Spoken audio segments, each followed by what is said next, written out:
Loaded up. Cool.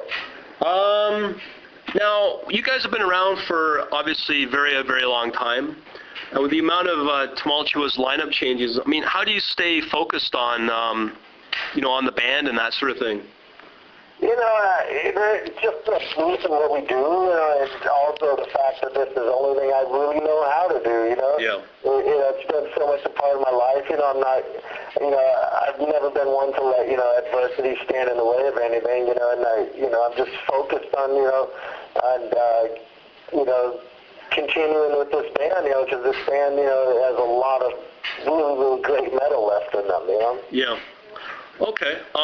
Now, when you guys did Thrash to the Titan show, where all these old school metal bands reunited, would you say that that was one of the moments that has brought back metal in the form it is today? No, not at all. That was just a one-time. I mean, that was a one-time show, and it inspired some people to get back together.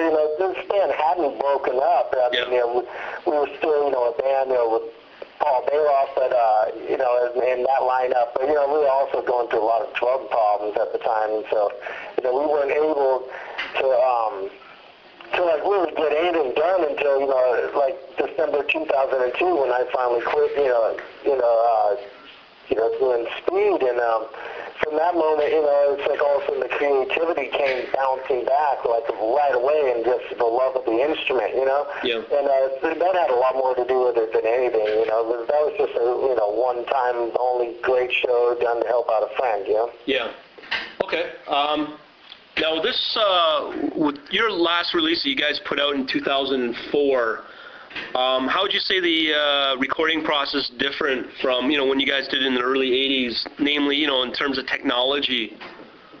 Well, now we're doing everything in Pro Tools, but, digitally, but, the process is the same, it's hasn't changed one bit, actually, it starts with the drum tracks, with the scratch guitar, you just play along, but the real difference now is with Pro Tools, I'll do the scratch track first, and then, I don't have to continue playing the song through the entire drum track sessions, I just do it once and lay down a rough guitar track, for Tom to play to, And so it's changing that way, but we still track drums, and then we do guitars, and then we do bass, and then we start doing it, going back and forth from leads and overdubs to vocals, and filling in the gaps when Rob needs to rest. So the process and the order we track everything is exactly the same as it's always been. Okay.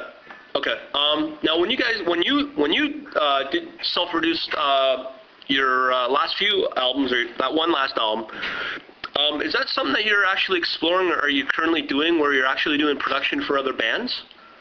I'm sorry, what was the question again? Well, now that you've self-produced an album, have you looked at or are in the process of producing for other bands? It's something that it's something I feel I'm very good at. It's something that I'd like to do, but it's also something that I rarely have time to do because Exodus, kind of takes up most of the free time I have, and but it's something that down the road here, I definitely look into getting into, especially maybe in the years to come when maybe Exodus starts slowing down a little, if that's possible. Right. Okay. Now, I know you guys just. If it's possible that we ever slow down. So far, it just doesn't seem like it's going to happen anytime soon. So. Okay. Well, with you guys just playing in South America, would you say that's one of your more loyal fan bases, like in terms of like as a market?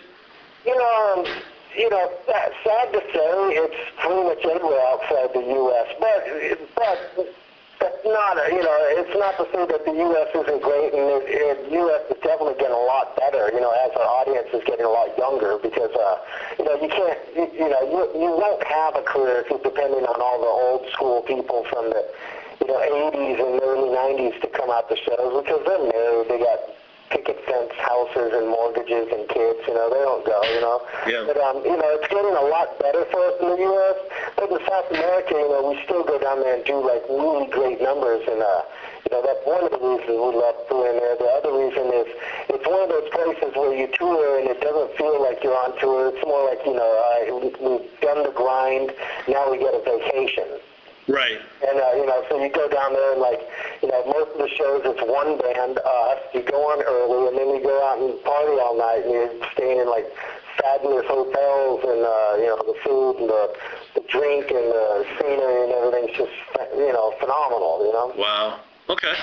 Bands like that, too, you know. It's you go there and the crowds are killer, and you have a really good time, and there's no stress, and, you know, you're not beating yourself to death doing 17 shows in a row, you know? Right, right. Now, with the way the state of the music business is, are you kind of sad in how kids of today are, you know, experiencing, you know, how, you know, they can trade, like, bootlegs and all that sort of stuff? I mean, do you think kids are starting to kind of miss those kind of days? Could you say that again? I'm sorry. You know, when I grew up, obviously in the early '80s, with, you know, the way the metal was, with how kids were, you know, including me, were trading a lot of bootlegs and that sort of thing. Do you think a lot of the kids of today are kind of missing out on that kind of experience? You mean they're missing out on, like, the early metal and